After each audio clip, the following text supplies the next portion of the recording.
आज की वीडियो में हम देखेंगे how to differentiate using the first principle और डेफिनेशन। सबसे पहले देख लेते हैं कि डिफ्रेंशिएट करना क्या होता है, बिकॉज अभी तक हमने डेरिवेटिव्स की डेफिनेशन देखी थी बट हमने ये नहीं देखा कि डिफ्रेंशिएट करना क्या होता है। ये कई बुक्स में हमारे चैप्टर का टाइटल भी है जिसमें हमने डेरिवेटिव्स फाइंड करने होते हैं। तो उस चैप्टर का टाइटल हमारे पास होता है डिफ्रेंशिएशन। तो डिफ्रेंशिएशन हमारे पास actually is the process of finding the derivatives.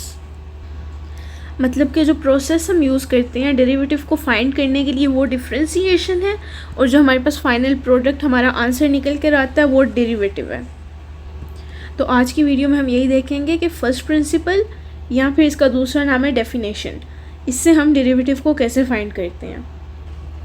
तो सबसे पहले देख लेते हैं कि फर्स्ट प्रिंसिपल का मैथमेटिकल इक्विवेलेंट हमारे पास क्या है। वो है हमारे पास एफ प्राइम ऑफ एक्स, जिसे हम डेरिवेटिव भी कहते हैं simply, is equal to limit as H approaches to 0 F of X plus H minus F of X divided by H. तो बेसिकली ये चीज़ हमारे पास एक डेरिवेटिव की डेफिनेशन है। तो एक एग्जांपल ले लेते हैं, स्टेप बाय स्टेप इसको सॉल्व करते हैं जिससे हमें क्लियर हो जाएगा कि हमारी डेफिनेशन को यूज़ करते हुए डेरिवेटिव कैसे फाइंड होता है। फर्स्ट स्टेप है हमारा कि हमारा जो भी फंक्शन है उसको हमने एक नाम दे देना है y। तो हम लेट कर लेते हैं कि y is equal to 2x² + 1। तो साथ में लिख भी लेते हैं कि फर्स्ट स्टेप हमारा क्या था, let function equal to y। और अगर पहले ही आपके पास फंक्शन में y यूज़ हुआ हो फिर आप y की इक्वल लेट नहीं करेंगे, फिर आप किसी और चीज़ के इक्वल लेट करेंगे, किसी और वेरिएबल के, बिकॉज यहाँ पर x हमारे पास इंडिपेंडेंट है तो डिपेंडेंट हम y को ले रहे हैं। अगर y इंडिपेंडेंट आ जाता है तो फिर डिपेंडेंट वेरिएबल आपको कोई और लेना पड़ेगा। अब हमारा सेकेंड स्टेप आ जाता है कि हमने अपने दोनों वेरिएबल्स में स्मॉल चेंजेस को ऐड करना है। तो ये लिख लेते हैं पहले।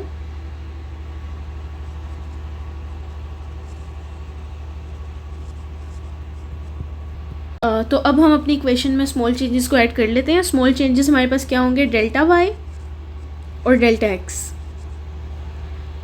तो हमारी इक्वेशन चेंज हो जाएगी into Y plus delta Y is equal to 2।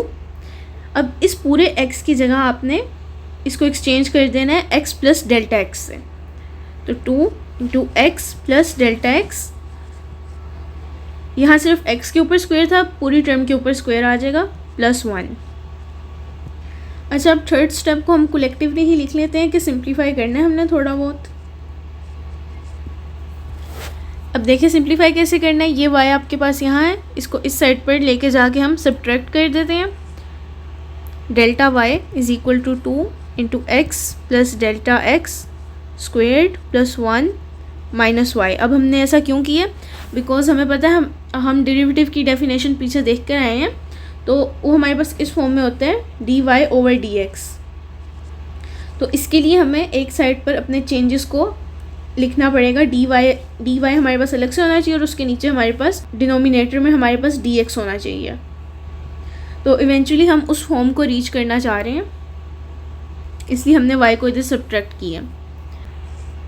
अब जो हमारे पास y की वैल्यू थी वो हम लिख लेते हैं।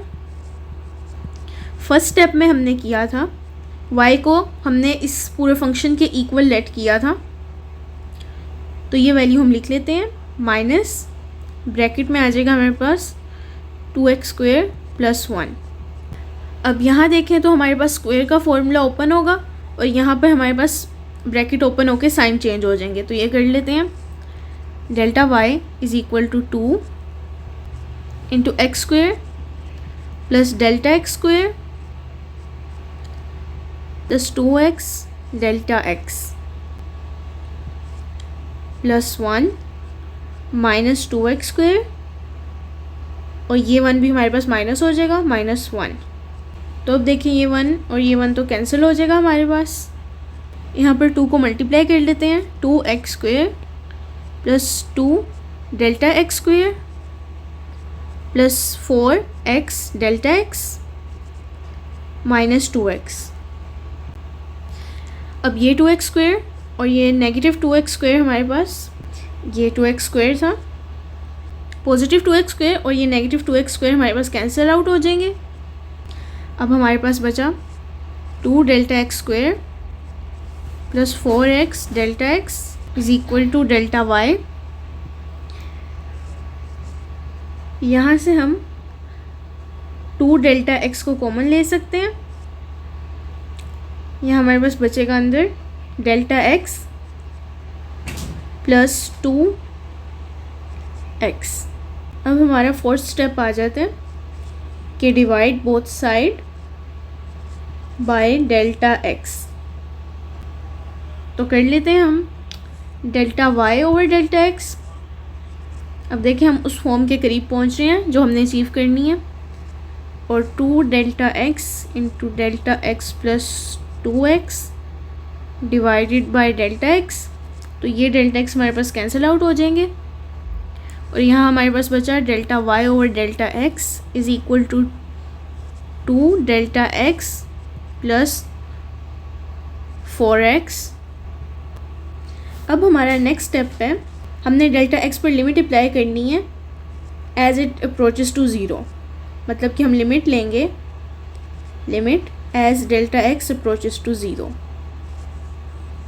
अच्छा, अब हम ऐसा क्यों कर रहे हैं? बिकॉज हमने डेरिवेटिव की इंट्रोडक्शन की वीडियो में देखा था कि हम एक इंस्टेंटेनियस चेंज को फाइंड कर रहे होते हैं। एक पर्टिकुलर इंस्टेंट में हम देख रहे होते हैं, एक बहुत ही स्मॉल इंटरवल में हम देख रहे होते हैं। अब हम x को लिमिट कर देते हैं कि x का चेंज हमारे पास डेल्टा x, क्योंकि x में जो चेंज आ रहा है वो तो डेल्टा x है, तो डेल्टा x को हम लिमिट कर देते हैं 0 तक, कि ये एक बहुत ही स्मॉल इंटरवल को रिप्रेजेंट करते हैं हम इससे। इसीलिए हम लिमिट अप्लाई करते हैं और ये हमारी डेरिवेटिव की डेफिनेशन के साथ मैच कर रही है, जिसमें हमने क्या कहा था कि हमारे पास एक इंस्टेंटेनियस चेंज होना चाहिए, एक बहुत ही स्मॉल इंटरवल होना चाहिए। तो अब हम लिमिट अप्लाई कर देते हैं।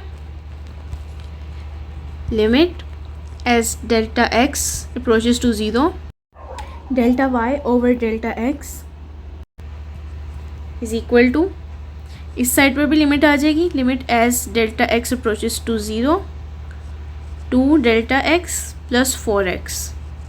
तो अब देखें ये टर्म हमारे पास 0 हो जाएगी और बाकी हमारे पास 4x है, इसमें हमारे पास डेल्टा x है ही नहीं, तो ये हमारे पास एज इट इज़ टर्म आ जाएगी 4x।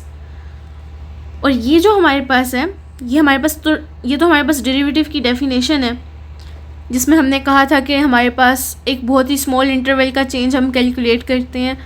और सबसे पहले जहाँ हमने मैथमेटिकल इसकी डेफिनेशन लिखी थी, तो आप देख सकते हैं यही फॉर्म थी हमारे पास।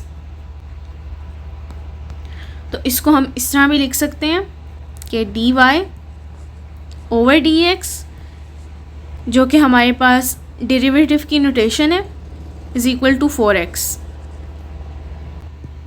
अब y हमने किसके इक्वल लेट किया था? y हमने अपने फंक्शन के इक्वल लेट किया था, जो कि हमारा फंक्शन था 2x² plus 1 over dx is equal to 4x।